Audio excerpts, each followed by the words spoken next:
Bonsoir à tous, élèves du terminal. Heureux de vous retrouver. Ce soir, je vais vous proposer des capsules de révision, toujours dans le cadre des préparatifs du baccalauréat. Ces capsules vont mettre à votre disposition des rappels de cours essentiels et des exercices d'application.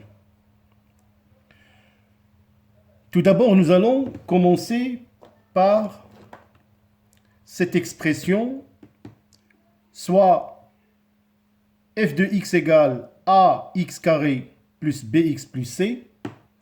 Donc cette expression ax carré plus bx plus c, c'est un trinôme. Alors ce trinôme du second degré, on peut bien évidemment faire ce qu'on appelle forme canonique de f de x. Alors la forme canonique f de x s'écrit a facteur de x plus b sur 2a, le tout au carré, moins b au carré moins 4ac sur 4a au carré.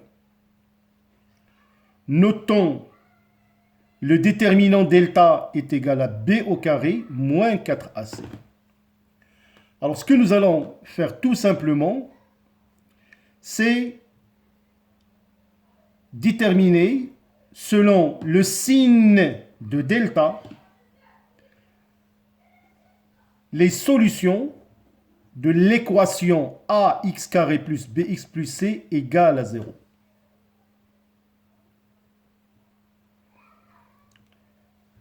Alors, donc, pour résoudre l'équation ax carré plus bx plus c est égal à 0, sachant que le déterminant delta est égal à b au carré moins 4ac, alors si la valeur de delta est négative, l'équation n'a pas de solution dans l'ensemble R, tel que l'ensemble des solutions est égal à l'ensemble vide.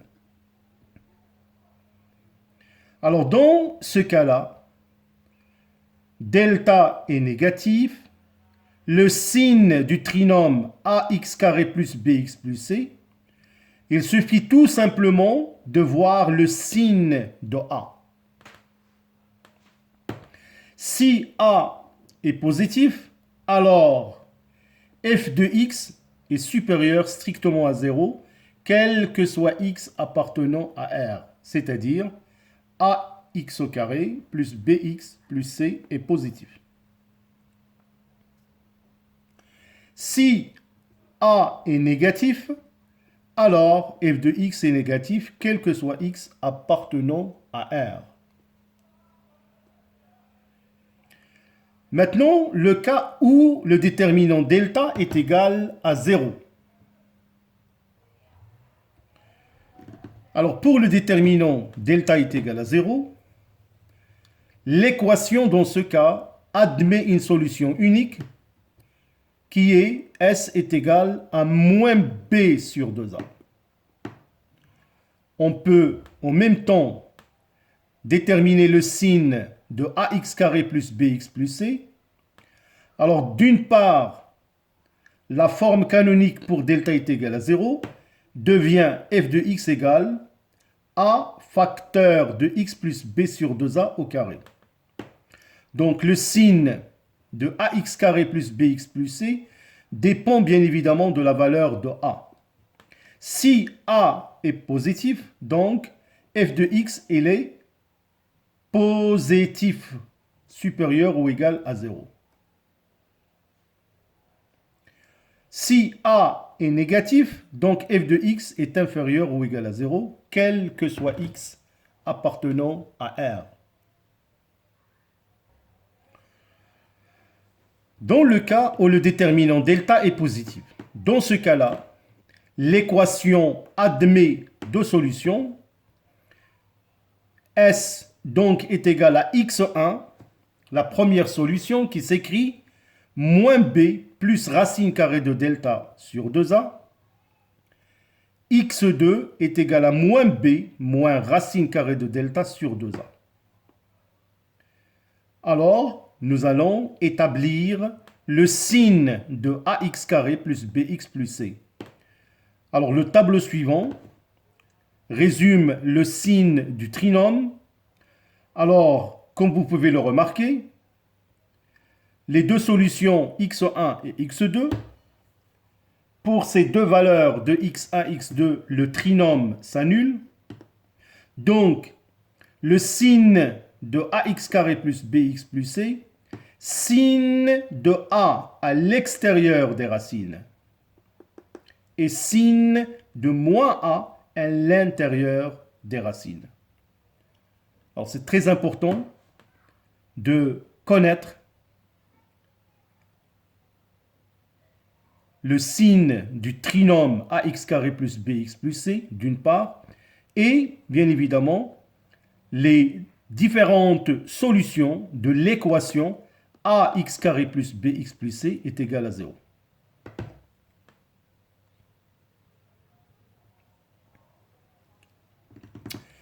Alors maintenant, nous allons faire le calcul de limite.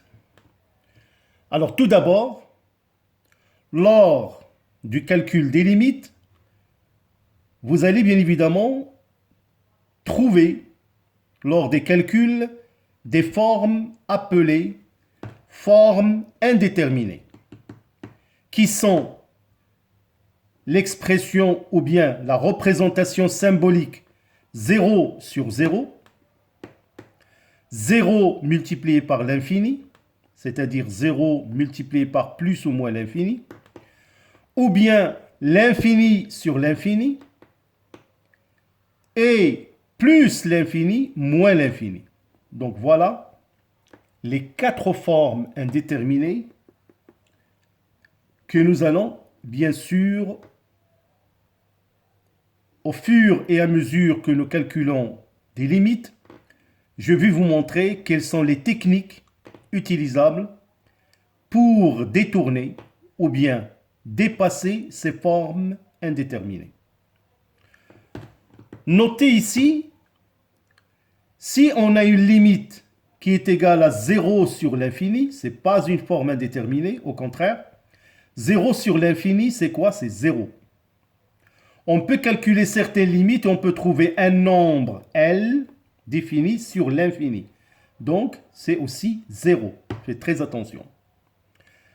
Là aussi, nous verrons dans des exemples que la limite, on va trouver l'infini sur 0. Normalement, selon la valeur de la limite qui tend soit vers 0 plus ou 0 moins, on va trouver toujours une valeur infinie, soit plus ou moins l'infini.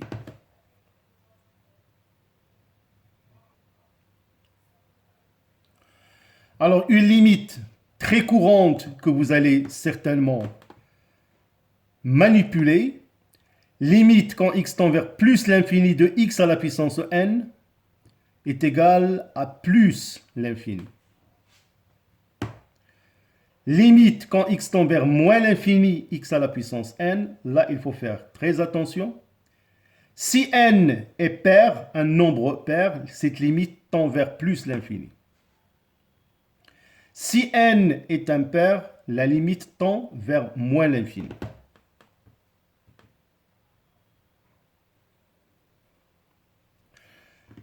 Alors maintenant, nous allons calculer les limites des polynômes, soit p de x et q de x, deux polynômes. Alors tel que a indice n est différent de 0, donc le polynôme p de x s'écrit sous la forme suivante. De la même manière, b de n ou de m différent de 0, le polynôme q de x s'écrit de la manière suivante. Alors parfois, on peut vous demander de calculer la limite quand valeur absolue de x tend vers plus l'infini, par exemple de p de x. Alors remarquez que p de x, on va prendre le terme du degré le plus élevé, c'est a indice n x à la puissance n. Donc, cette limite est égale à an x à la puissance n.